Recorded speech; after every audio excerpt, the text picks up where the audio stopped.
삶과 말씀을 나누는 충청학교의 교과 방송입니다. 신재승 목사님 안녕하십니까? 안녕하세요. 네, 반갑습니다. 오늘은 제 9가 반대되는 구절들입니다. 11월 26일 안식일, 일몰 시간은 오후 5시 15분입니다. 굉장히 해가 짧아졌네요. 예, 많이 짧았습니다. 감사한 일이냐, 아니면 봉사를 했던 일, 아니면 축복을 나눴던 일, 아니면 뭐 이렇게 기쁨, 슬픔, 행복, 시련 등 공감할 수 있는 얘기들이 혹시 있습니까? 참 요즘에 교회 일 때문에 감사한 일들이 많은 것 같아요. 또 내년도 직원들을 뽑고 있는데 한 분도 안 하시겠다고 이야기를 안 하시고 또 다 해주시겠다, 한번 해보겠다 이렇게 말씀을 해주셔서 목회자로 그게 얼마나 감사한지 네, 내년도 더 힘차게 도약할 수 있으리라고 생각이 듭니다. 저도 마찬가지입니다. 아이들을 요즘에 열심히 케어하고 있는데 아이들이 자기 빨리 침례 달라고, 침례 목사님한테 빨리 받고 싶다고, 4학년짜리가 너는 기다려야 된다, 말씀도 공부해야 된다, 네. 뭐 그런 얘기를 하게 되었습니다. 그래서 조금씩 이 아이들이 하나님을 또 알아가는 거에 기쁨을 누리고 있습니다. 예. 오늘 교과는 영원불멸에 대한 것을 이제 주장하는 구절들을 다시 올바로 재해석하고 제대로 깨닫는 것이 이번 교과의 핵심입니다. 네. 성경을 보다 보면은 때로는 자의적으로 해석해서 잘못된 오리에 빠지는 경우들이 굉장히 많거든요. 예, 맞습니다. 그래서 우리가 항상 성경을 읽을 때는 내가 이것을 이해하려고 읽는 것이 아니라 성령께서 우리에게 주시는 그 감화 감동으로, 성경 자체도 성령이 주신 거고 또한 인간이 쓴 것이 아니기 때문에 깨닫는 것도 마찬가지로 성령을 통해서, 또한 열린 마음과 겸손한 마음을 통해서 아주 자세히 살펴보면서 이해해야 된다고 생각합니다. 네. 또 깨달은 거를 전할 때도 참 중요한 것 같아요. 네, 이전에 우리 교인들은 사실 우리가 진리를 갖고 있기 때문에 네. 다른 이제 사람들과 대화할 때 이렇게 논쟁적으로 많이 했단 말이에요. 네, 그렇죠. 그래서 사실 완전히 이기거든요. 왜냐하면 우리가 진리를 갖고 있기 때문에. 완전 이겨요. 그럼요. 그 뭐 대항할 수가 없죠. 예. 근데 그렇다고 해서 복음을 받아들이고 교회에 오는 건 아닌 것 같아요. 예. 왜냐하면 오히려 마음 상해서 떠나가거든요. 그래서 전할 때도 예수님께서 이들을 인도하시기를 원하는 그 마음을 좀 깨닫고 예수님처럼 사랑으로 좀 알려줘야겠다, 그런 생각이 들었습니다. 그래서 베드로전서 3장 15절에 너희 속에 있는 소망에 관한 이유를 묻는 자에게 대답할 것을 항상 준비하라 라고 이렇게 말하고 있습니다. 우리가 믿는 것을 가르치기 위해서 다른 사람들이 어떻게 가르치는지를 살펴보는 것이 그들에게 잘 설명하기 위한 하나의 과정이다. 성경을 잘 가르친 분 한 분을 꼽으라면 저는 역시 예수님이 아닐까. 그분처럼 한다면 문제가 없지 않을까 하는 생각이 듭니다. 시대의 소망의 말씀을 제가 한번 읽어보겠습니다. 그리스도께서는 진리의 말씀을 하나도 감추지 않으셨지만 항상 그것을 사랑으로 말씀하셨다. 예수께서는 무례하시거나 쓸데없이 가혹한 말씀을 하시거나 민감한 자에게 공연한 고통을 주신 일이 전혀 없으셨다. 그는 인간의 약점을 비난하지 않으셨다. 사실 내가 깨닫고 내가 뭔가를 알면 일단 무시하고 들어가고, 그러니까요. 그 사람이 헛소리 같은 걸 할 때 아이 그거 아니라고 그러면서 얼굴 표정부터 일그러지는데 맞습니다. 참 그 태도, 그 마음, 그 생각 참 중요한 것 같습니다. 저도 말씀하시는 걸 들으니까 제 자신을 반성하게 되네요. 갑자기요? 네, 저도 이 잘못된 이야기를 이제 들을 때 너무 불편해요. 제가 목회자이기도 하고 그러니까. 근데 너무 강력하게 제가 얘기하는 게 아닐까. 사랑의 음성으로 배려해서 할 수 있는 방법들을 생각해야겠다. 기억자 한번 읽어볼까요? 너희가 성경에서 영생을 얻은 줄 생각하고 성경을 상고하거니와 이 성경이 곧 내게 대하여 증거하는 것입니다. 요한복음 5장 39절의 말씀입니다. 반대되는 구절들에 이 말씀을 기억적으로 했어요. 네. 그래서 너무 생뚱맞는 거 아닌가? 네, 의아한데요? 네. 사실 이거 문맥을 보면 조금 이해는 갑니다. 네. 이 말씀은 믿지 않는 유대인들에게 하셨던 말씀이거든요. 네네. 베데스다 연못에 38년 된 병들을 고치셨죠. 그리고 그것이 언제 고치셨나요?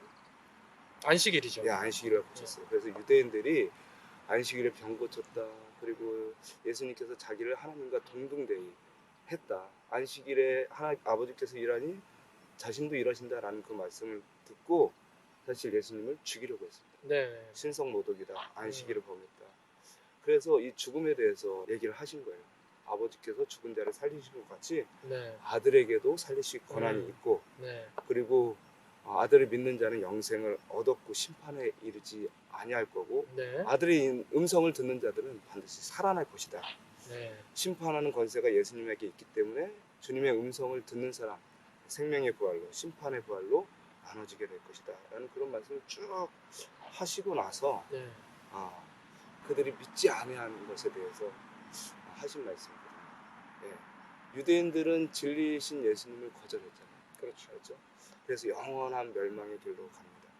그래서 진리를 부인하거나 잘못된 믿음을 가진다면 영원한 운명을 결정짓는 잘못된 선택을 할 수 있다. 그런 의미에서 이 성경절을 하신 거 아닌가, 네. 그런 생각이 듭니다. 조금 이해가 되네요. 네. 1월 20일 일요일서진데요.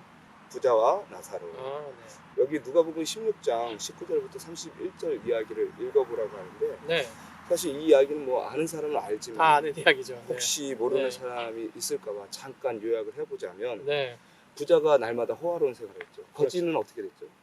거지는 뭐 되게 막 먹을 것도 없고 예, 아프고 막 헌데를 막 이렇게 핥고 막 그랬죠. 그렇죠. 네. 부자의 대문 밑에서 누워 네. 있었죠. 네. 헌데가 나가지고 막 네. 벅벅 긁고, 근데 개들이 와가지고 그 헌데를 또 핥고 그러니까 얼마나 더럽고 예, 처량한 네. 최고 처량한 처참하고 거죠. 예. 비참하고. 근데 그 거지가 죽어서 아브라함의 품에 들어가고, 네. 그런데 부자는 죽어서 네. 지옥 음부로 갔다는 거죠. 그렇죠. 네, 고통 중에 있었다.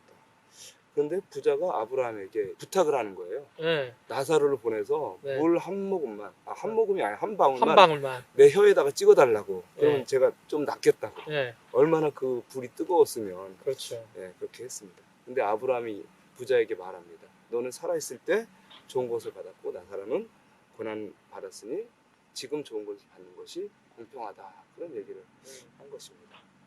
그래서 어떤 학자들은 이 이야기를 가지고 문자 그대로 죽은 자의 상태가 이런 것이 아니냐, 우리가 죽으면 지옥에 가고 천국에 가는 것이 아니냐라고 그렇게 이야기하면서 주장합니다. 근데 이런 내용을 그대로 받아들이게 되면 네. 상당히 성경의 다른 내용들과 좀 상충되는 것 같아요. 그렇죠. 그리고 사랑의 하나님이 어떻게 이러실 수 있을까 그런 생각들도 하게 될 것 같아요. 그래서 이 말씀을 그대로 해석한다면 첫 번째, 너무 가까워요. 그렇죠. 왜냐하면 말했는데 다 듣고, 그렇죠. 그리고 뻔히 보고 있어요. 네. 고통당하는 모습. 네. 야, 이것이 가능한가? 음. 그리고 목마름까지 이 사람이, 죽은 사람이 느낄 수 있는가? 고통을 느낄 수 있는가? 그것은 의식을 가진 것인데, 네네. 그것은 살아있는 것이 아닌가? 그렇죠. 죽은 것이 아니라. 그렇게 영혼이 되고요. 불멸한 거네요. 예, 영혼이 받아들이면. 불멸한 거네요. 네. 예. 그리고 이것이 죽은 인간의 상태를 묘사하는 것이라면, 네. 천국은 결코 행복하지 않다. 그렇죠. 제가 잠깐 생각해봐도요. 예. 옆에서 막 죽겠다고 고통받는 사람이 있고 그 신음소리를 듣는데 행복할 수가 있나요? 없죠. 그것은 의로운 사람이라면 결코 그럴 수 없죠. 예. 그건 악마도 그런 악마가 없다 그런 생각이 드는데요. 네, 맞습니다. 우리가 네. 이번에 이태원 네. 사고가 있었지 않습니까? 네. 사실 그들이 자신의 시간을 즐긴다던가 네. 여가를 보내다가 이 사고가 난 거기 때문에 뭐 국가적으로 그들이 애국을 했다거나 그러지 네. 않았습니다. 네. 그럼에도 불구하고 우리가 애도의 기간을 가진 것은 네. 그들의 잘잘못을 떠나서 그들이 잃었던 부모의 마음을 우리가 함께 공감하자. 네. 그런 의미였기 때문에 그냥 일반 사람들도 누군가 고통받는 거에 대해서 즐겨하지 않는데 그렇죠. 하늘은 어떻게 그것을 볼 수 있겠습니까? 그렇죠. 네, 말도 안 되는 내용입니다. 그렇죠? 네, 맞습니다. 그래서 이 부자 나사로의 교훈은 사실 예수님께서 하신 이유가 있었습니다. 네. 왜냐하면 신분이나 그 다음에 사회적 평가가 하늘나라 가는데 큰 기준이 되지 않습니다. 네. 그리고 영원한 운명은 현재의 삶을 통해서 결정된다. 죽은 다음에는 그것이 결코 뒤바뀔 수 없음을 이야기해 준다. 주고 있는 것이죠. 네. 은혜의 시기가 끝나면 그 다음부터는 모든 인간의 운명이 끝난다라는 것을 이야기해 주고 있습니다. 네. 그래서 우리가 이 땅에서 어떻게 살아가야 될 것인지에 대한 깊은 생각을 하면서 받아들여야 되는 말씀인 것 같습니다. 네. 월요일 소절 보겠습니다. 21일 오늘 나와 함께 낙원에 있으리라. 네. 이것은 누가 누구에게 하신 말씀이죠? 예수님께서 강도에게 하신 말씀이죠. 예, 예수께서 이르시되 내가 진실로 너희에게 이르노니 오늘 내가 나와 함께 낙원에 있으리라 하시니라. 이렇게 번역이 된 것입니다. 그런데 이 번역 부분이 네. 상당히 애매한 부분이 있습니다. 네, 네, 그렇죠. 예, 중요한 쟁점이 뭐냐면 네, 이 오늘이라는 단어, 이게 사실 한국말로는 명사인데 네. 헬라어로는 부사입니다. 부사. 아, 네, 네. 그래서 이게 부사가 동사를 꾸며주는데 그렇죠. 앞에 동사를 꾸며두느냐 뒤에 동사를 꾸며두느냐, 이것이 이제 중요한 쟁점입니다. 내가 오늘 내게 이르노니인가, 아니면 네. 오늘 내가 너와 함께 낙원에 있으리라인가. 네, 그렇죠. 예. 오늘 내가 말한다 이건가, 아니면 내가 오늘 낙원에 갈 건가, 이건데 사실 이 오늘이라는 단어가 동사의 앞을 꾸며줬던 부분이 상당히 많이 있습니다. 네, 네. 예, 누가복음 사도행전에는 14번이나 나옵니다. 상당하네요. 예. 네. 그리고 나머지 한 6번 정도만 뒤를 꾸며줬기 때문에 네. 아마 이 말씀도 앞을 꾸며준 것이 이제 맞지 않은가, 그런 생각이 듭니다. 네. 그리고 만약에 이 강도가 오늘 하늘에 올라갔다라고 하면 예수님의 다른 말씀들과 많이 상충이 됩니다. 저도 당장 떠오르는 게요. 예. 예수님께서 부활하신 이후에 예. 그 마리아와 여자들을 만나잖아요. 예, 그때 분명히 본인을 만지지 말라라고 말씀하셨어요. 예, 그렇죠. 그게 아마 요한복음 20장 17절의 말씀인데, 예, 내가 아직 하늘에 계신 아버지께 올라가지 않았다 예, 맞습니다. 라고 말씀하셨기 때문에 예, 만약에 앞에 있는 것이 오늘 낙원에 가는 거라면 이게 앞뒤가 맞지 않게 그렇죠. 되죠. 네. 왜냐하면 예수님은 안 갔고, 네. 그리고 혼자 강도만 혼자 갔네요. 혼자 근데 갔네요. 같이 있겠다고 그랬거든요. 그러니까요. 근데 아직 못 간 거죠. 맞습니다. 예. 시대소망에도 그렇게 나와 있죠. 네, 제가 한번 읽어볼게요. 내가 오늘 내게 이르노니 내가 나와 함께 낙원에 있으리라. 그리스도께서는 그 강도가 그날 그분과 함께 낙원에 있으리라고 약속하지 않으셨다. 그렇죠. 그분 자신도 그날에 낙원에 가지 않으셨다. 그렇죠. 네, 예, 안 갔습니다. 네. 안 갔습니다. 예. 또한 예수님께서 제자들에게 자신이 재림하는 날 비로소 그들을 하늘로 데리고 가겠다고, 네, 네, 예, 우리 지난주 교과에서 데리고 가신다, 맞습니다. 예, 얘기를 했잖아요. 맞습니다. 그 말씀과 또 상충되기 때문에 이 말씀은 예수님께서 그가 반드시 구원받을 것임을 그 순간 그 자리에서 약속했던 것을 강조하기 위해서 그렇게 말하는 것입니다. 네, 중요한 것은 그가 오늘 구원받느냐가 중요한 것이 아니고 네, 그가 반드시 구원받는 것이고, 네, 그리고 예수님께서 약속하신 그 시점이 중요한 것이죠. 왜냐하면 그렇죠. 예수님께서 약속하신 그 시점은 어떤 시점입니까? 십자가에 십자가에서 구원을 완성하는 그렇죠. 그 시점이죠. 그래서 예수님은 십자가의 피로 오늘 말한 것이죠. 네, 네가 반드시 나와 함께 낙원에 있을 것이다. 그것이 오늘 이루어지기 때문에, 강도가 확실한 것은 예수님께서 십자가에 돌아가신 그 사건이 네, 완성되었기 때문에 그것을 네. 보고 확신할 수 있었던 거죠. 아, 네, 우리의 믿음도 마찬가지지 않습니까? 그렇죠. 네. 누군가 와가지고 당신 하늘나라에 갈 거야 음, 라고 말한다면 믿지 않지만, 네, 우리가 예수님께서 우리를 위해서 십자가에 돌아가셨고 그날 그 시에 돌아가셨기 때문에 우리가 그분을 메시아로 믿을 수 있는 거죠. 네, 예, 화요일서집니다. 세상을 떠나서 그리스도와 함께. 빌립보서 1장 23절인데요. 내가 그 둘 사이에 끼었으니 네, 차라리 세상을 떠나서 그와 함께 있는 것이 훨씬 더 좋은 일이라 그렇게 하고 싶구나 라고 되어 있습니다. 네, 이 말씀은 이게 스토리가 없는 말씀이라 좀 설명을 좀 드리겠습니다. 네, 알겠습니다. 네, 빌립보서의 이 말씀은 바울이 로마 감옥에 투옥되어 있을 때, 네, 4번 감옥에 투옥되었거든요. 아, 바울이요? 예, 예. 저는 근데 처음 알았네요. 로마 감옥은 처음입니다. 아, 네. 그렇죠. 로마 감옥은 처음이고 아, 그 전엔 뭐 유대인들이 뭐 넣고 아, 그다음에 네. 가이사랴 감옥에 한 2년 정도 있고, 네. 그다음에 로마 감옥은 처음인데 4번째. 2년 동안 있었습니다. 2년. 네, 네, 예. 네, 바울이 빌립보에서 복음을 전했을 때가 서기 약 50년. 네, 그리고 10년이 지났을 때 한 60년에서 62년으로 추정됩니다. 네. 근데 이때는 로마가 네. 기독교를 아직 박해하지 않아요. 아, 그래요? 로마가 기독교를 박해했을 때가 네, 로마 화재가 있었을 때, 네, 네로 네, 황제 때, 네, 그렇죠. 64년, 네. 2년 전이기 때문에 로마가 기독교를 본격적으로 박해는 하지 않았어요. 근데 그 화재가 있은 다음에 이제 바울이 죽게 되는데, 네. 바울이 죽기 전에 처음에 로마 감옥에 들어갔을 때 2년 동안 있은 다음에 그가 석방될 것을 기대를 했습니다. 네. 석방될 거라고 생각을 했거든요. 네. 예. 근데 그 감옥에 2년 동안 있으면서도 유대인들은 계속해서 했고 그렇죠. 많은 그리스도인들이 죽었고 실형을 당했었는데 네. 그런데 놀랍게도 바울이 2년 동안 있으면서 하나님의 복음이 어떻게 될까 걱정을 했는데 2년 동안에도 계속해서 복음이 진보돼. 네. 복음이 계속해서 전파된다. 그러면서 내가 오히려 매여 있는데 더 복음이 전파된다. 네. 어떤 사람은 투기로, 어떤 사람은 투쟁으로, 어떤 사람은 네네. 착한 뜻으로, 다툼으로 복음이 전파되니까 나는 어떻게 되든 상관없다. 예수님의 복음만 전파되면 된다. 네. 너무너무 기쁘다. 그래서 심지어 내가 죽어도 좋겠다. 네. 내가 죽어도 복음은 진보되고 전파되는 것 같으니 내 죽음으로 더 많은 열매가 맺으면 내가 죽어도 좋겠다. 그래서 네. 사나 죽으나 다 주의 영광을 위한 것이다. 네. 예, 뭐 그런 얘기를 쭉 하면서 네. 했던 내용이 바로 내가 세상을 떠나서 네. 그리스도와 함께 있는 것이 더 좋은 일 같다라는 거죠. 그렇죠.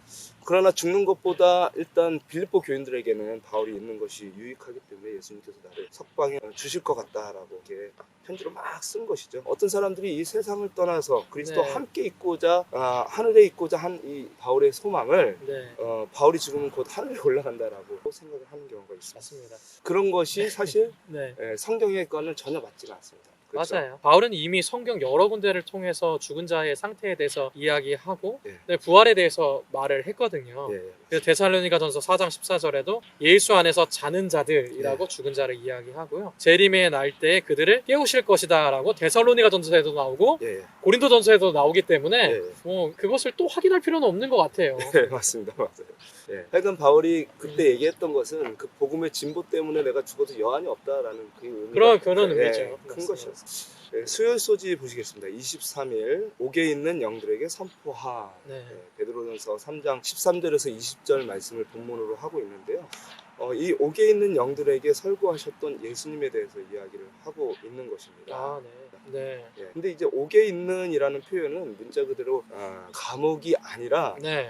이 옥이라는 말은 죄가 가득한 인간의 본성이 발견되는 네. 죄의 감옥이라는 거죠. 아, 예. 네. 사실 지옥이 따로 있습니까? 없지요. 이 세상이 사실 지옥이죠. 네. 우리 80, 90 어르신들 찾아가서 가끔씩 오래 사세요. 그러면 나는 빨리 가고 싶어. 예. 죽고 싶어. 근데 사실 죽고 싶다는 말이 거짓말이다라고 그렇게 얘기하지만 아프고 힘든 사람들에게는 때때로 그것이 진심일 수도 있어요. 그렇죠. 그래서 안락사 뭐 이런 얘기도 네. 나오잖아요. 예, 네. 그러니까 근데 죄악이 정말 만연하게 된다면 정말 선하게 살라고 하는 사람들에게는 그것이 지옥입니다. 네. 근데 노아 시대 때 바로 그랬어요. 그러니까 영이 사라졌다, 완전히 육체가 되었다라고 그렇게 표현을 하고 있잖아요. 네. 예, 그들이 하나님에 대한 어떤 선한 생각을 하나도 갖지 않고 그렇게 네. 살아왔기 때문에 그것이 자체가 지옥이었어요. 그래서 옥에 있는 영들에게 하나님께서 설교를 하신 거죠. 근데 네. 설교를 누구를 통해서 하셨냐면 네. 노아를 통해서 하셨습니다. 네. 예, 에녹을 통해서 하셨죠. 맞습니다. 예. 히브리서 9장 27절에 한 번 죽은 것은 사람에게 정하신 것이요 그 후에는 심판이 있을 거라고 분명히 말씀하셨잖아요. 그렇죠. 그러니까 죽고 나면은 그 다음에 또 다음 기회는 없는 거죠. 은혜의 없죠. 기간이 끝난 겁니다. 없습니다. 죽은 자들은 최종의 부활 때까지 아무것도 모른 채 그냥 무덤에 누워 있다가 네. 이렇게 가게 됩니다. 그래서 그 말씀과는 전혀 맞지 않는다라고 네.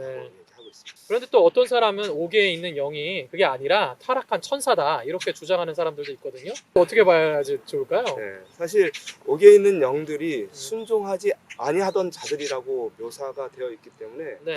인간으로 묘사가 되어 있습니다. 아, 그리고 네. 또 네. 성경에서 이 영이라는 말은 살아있는 하나님께서 생명을 주신 살아 움직이는 존재다라는 그런 뜻이 있습니다. 네. 그래서 구원의 초대를 듣고 응답을 할 수 있는 살아있는 사람, 네. 죽어있는 사람이 아니라 네. 영적으로 살아있는 사람, 그런 사람들을 의미를 하는 것이죠. 네.